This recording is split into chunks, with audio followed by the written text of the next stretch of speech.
अस्सलाम वालेकुम दोस्तों। इस वक्त मुल्तान के इलाके में सैलाबी सूरत हाल का सामना है और कल रात से रिपोर्ट्स हमें ये देखने को मिल रही है कि वहाँ पर हाई अलर्ट किया गया, एमरजेंसी की सूरत हाल है।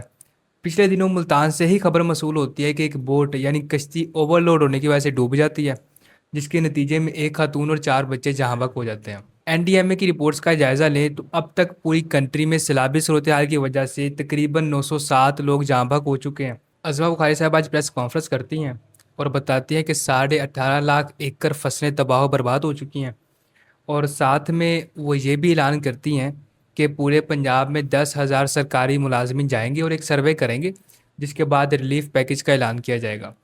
और साथ ही में फार्मर्स और काश्तकारों के लिए अलहदा से एक रिलीफ पैकेज भी दिया जाएगा।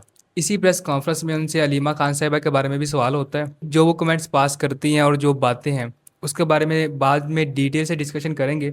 तो अभी ज़रा सैलाब के टॉपिक पर ही रहते हैं। पीटीएम में रिपोर्ट के मुताबिक अब तक 4,100 देहात पानी से मुतासर हुए हैं, सैलाबी पानी से, और 41 लाख लोग कुल मिलाकर इससे मुतासर हुए हैं। अभी जितना भी पानी हमें पंजाब में देखने को मिल रहा है, ये सारा पानी कलेक्ट होगा और सिंध की तरफ जाएगा। आप जब भी न्यूज़ देखते हैं तो वहाँ पर आपको एक टर्म सुनने को मिलती है, पंजनंद हेडवर्क्स। अब ये है क्या? देखिए, पंजाब के 5 दरिया हैं, सतलुज, रावी, ब्यास, चनाब और साथ में झेलम। इन पांचों दरियाओं से पानी कलेक्ट होता है और ये इकट्ठा होता है हमारे पंजनंद हेडवर्क्स पे। तो पंजनंद हेडवर्क से आगे पानी फ्लो करता है दरियाई सिंध में, तो फिर ये सिंध की तरफ जाएगा और वहाँ पर तबाही मचाएगा। अभी पंजनंद की बात करें तो आज के दिन में 4:30 बजे की रिपोर्ट के मुताबिक वहाँ पर 5.5 लाख क्यूसिक का रेला मौजूद है, और कहा जा रहा है कि आज रात या कल 9 सितंबर को वहाँ पर हमें 8 लाख क्यूसिक तक का रेला देखने को मिल सकता है। तो इस सारी सैलाबी सूरत हाल में जहाँ पर आम आदमी तो मुतासर हो ही रहा है, किसान तबाह बर्बाद हो ही गया है, लेकिन गवर्नमेंट भी इससे बहुत ज़्यादा मुतासर हुई है। अब वो कैसे हुई है मैं आपको बताता हूँ। देखिए, जब आम आदमी के पास पैसे हैं तो वो चीज़ें खरीदता भी है, बेचता भी है, यानी कि एक जीडीपी का फ्लो हमारा बेहतर रहता है। लेकिन आज की कंडीशन में जब हर तरफ हमें तबाही और बर्बादी देखने को मिलती है, आम आदमी चीज़ें खरीदने के लायक नहीं रहा, तो जाहिर सी बात है जीडीपी में हमारी कमी होगी। और इस पूरी कंडीशन में हुकूमत का जो टैक्स इनकम है वो कम होगा। तो हुकूमत ने ये फैसला किया कि सितंबर, अक्टूबर और नवंबर, इन 3 मंथ्स के लिए वो अपने डेफिसिट को पूरा करने के लिए 4,800 अरब रुपया कर्जा लेगी। अब हुकूमत तो कर्जे धराधर लिए जा रही है, लेकिन यहाँ पर ये चीज़ भी सुन लें कि साल 2025 में फेडरल गवर्नमेंट ने जो बजट पेश किया था उसके मुताबिक 50% हमारे बजट का वो कर्ज़ों की अदायगी में गया था। जब हम लॉन्ग रन प्रोजेक्ट्स पे फोकस नहीं करेंगे तो जाहिर सी बात है इसी तरह की सूरत हाल हमें देखने को मिलेगी। बल्कि माहिरीन का तो ये भी कहना है कि अगर इस तरह की सूरत हाल चलती रही तो हमें मज़ीद कर्जे लेने पड़ जाएंगे। और यहाँ पर एक अपडेट आती है कसूर की तरफ से कि वहाँ पर एक टिकटॉकर है, शाबान तुफ़ैल उनका नाम बताया जा रहा है। ये अपने दोस्तों के साथ जाते हैं सैलाब को देखने, वहाँ पर टिकटॉक्स बनाते हैं और उसी सैलाबी पानी में डूब जाते हैं। मैंने पिछली वीडियोज़ में भी आपसे बात की थी कि जब दरियाए रावी में सैलाब आया था लोग वहाँ पर देखने जा रहे थे। तो अगर आप वहाँ पर सैलाब को देखने जाते हैं, अभी ये सैलाबी रेला सिंध की तरफ जाएगा, तो अल्लाह ना करे कि हमें वहाँ भी ये कंडीशन देखने को मिले। आप वहाँ सैलाब देखने जाते हैं, अल्लाह ना करे, खुदा ना ख्वास्ता, वही सैलाबी पानी आपके सर से गुजरता है, तो क्या वो मोमेंट आपके देखने के लायक रह जाएगा? तो इस तरह की सरगर्मियों से परहेज़ करना चाहिए। अब ज़रा दूसरी खबर की तरफ बढ़ते हैं कि शहरबानो नकवी जो कि पंजाब पुलिस में एएसपी हैं, उनको नामज़द किया गया है एशिया सोसाइटी की लिस्ट में। दरअसल ये प्रोग्राम शुरू होता है साल 2006 में कि जितने भी पूरी दुनिया में लीडर्स हैं, यंग लीडर्स हैं, उनको सामने लाया जाए। तो हर साल 25 से 30 अफराद की एक लिस्ट तैयार की जाती है। तो साल 2025 की जो लिस्ट अभी सामने आई है उसके मुताबिक एएसपी शहरबानो नकवी का नाम भी उसमें लिस्ट में मौजूद है। आईजी पंजाब डॉक्टर उस्मान अनवर साहब की तरफ से काफ़ी एक शाबाशी दी गई है। ट्विटर पोस्ट आप देख ही सकते हैं, साइड पे आपको नज़र आ जाएगी।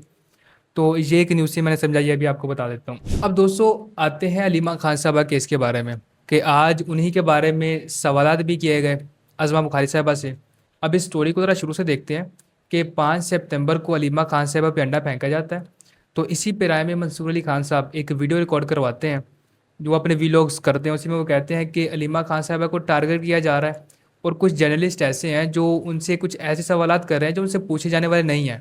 उन्हीं में तैयब बलोच साहब का भी नाम आ रहा था। तो आज जब अलीमा खान साहबा प्रेस कॉन्फ्रेंस कर रही थी, तैयब बलोच साहब को गालियाँ दी गई हैं, बल्कि वहाँ पर झगड़े की सूरत हाल देखने को मिली है। और जब इसी चीज़ के बारे में अज़मा बुखारी साहबा से पूछा गया तो उन्होंने कहा कि ये सूरत हाल पीटीआई के कारकुनान ने खुद ही क्रिएट की है। वो रेफरेंस देते हुए कहती हैं कि जब कोई बुज़ुर्ग मरीम नवाज़ के बारे में या किसी के बारे में गालियाँ देते हुए मशहूर होता है तो उसको टूर करवाए जाते हैं। تو جب آپ اس طرح کی کارروائیوں کی حوصلہ افزائی کریں گے تو وہی کیچڑ جو آپ ہم پہ اچھالتے تھے وہی کیچڑ اب آپ پہ خود بھی گرے گا. تو یہی وہ پیرایا ہے. تو اسی کنڈیشن میں ہمیں یہ دیکھنا پڑے گا کہ جب پی ایم ایل این کے بارے میں کوئی بات ہوتی ہے تو پی ٹی آئی والے آتے ہیں گالیاں نکالتے ہیں. جب کوئی پی ٹی آئی کی بات کرتا ہے تو پی ایم ایل این والے آتے ہیں اور گالیاں نکالتے ہیں. اب یہ صورتحال جو بھی پیش آئی ہے یہ پہلی دفعہ نہیں ہے. نواز شریف صاحب ہوں، عمران خان ہوں، خواجہ آصف ہوں، احسن اقبال ہوں، ان سب کے ساتھ اس طرح کی صورتحال ہمیں ماضی میں دیکھنے میں آئی ہے. اب کچھ کرکٹ کی بات کر لیتے ہیں کہ ایشیا کپ شروع ہونے جا رہا ہے اور آج 8 سپتمبر ہے تو کل سے ایشیا کپ شروع ہوگا. پاکستان کا پہلا میچ اس ٹورنامنٹ میں 12 سپتمبر کو کھیلا جائے گا اور 14 سپتمبر سنڈے والے دن انڈیا کو فیس کرے گا پاکستان. اب یہاں پر میں ایک چیز بتا دوں کہ دور جاہلیت میں ہمیں دیکھنے کو ملتا تھا کہ جب پاکستان ہار جاتا ہے تو کوئی ٹی وی توڑ رہا ہے، کوئی کچھ کر رہا ہے، کوئی کچھ کر رہا ہے. تو آج تو ظاہر سی بات ہے کچھ عوام پڑھ لکھ بھی گئی ہے اور سمجھ بھی گئی ہے کہ یہ ایک گیم ہے تو آپ نے سے ایک گیم کا اندازہ رکھتے ہوئے ہی دیکھنا ہے. اور ایک نیوز یہ بھی دیکھنے کو ملی ہے کہ ٹرائی سیریز ہونے جا رہی ہے جس کو پاکستان ہوسٹ کرے گا. اس ٹرائی سیریز میں پاکستان، افغانستان اور سری لنکا کی ٹیمیں آپس میں میچ کھیلیں گی اور ان کو ہوسٹ کرے گا راولپنڈی اور لاہور کے اسٹیڈیمز. اب کچھ گلوبل نیوز کی بات کرتے ہیں تو نیپال میں یہ خبریں دیکھنے میں آئی ہیں کہ وہاں پر سوشل میڈیا کو بین کر دیا گیا. دراصل یہ خبر آتی ہے 4 سپتمبر کو کہ وہاں پر 26 سوشل میڈیا ایپس کو بین کر دیا گیا. واٹس ایپ، فیس بک، انسٹاگرام، لنکڈ ان، یوٹیوب اور بہت ساری اپلیکیشنز ہیں جن کو بین کر دیا گیا.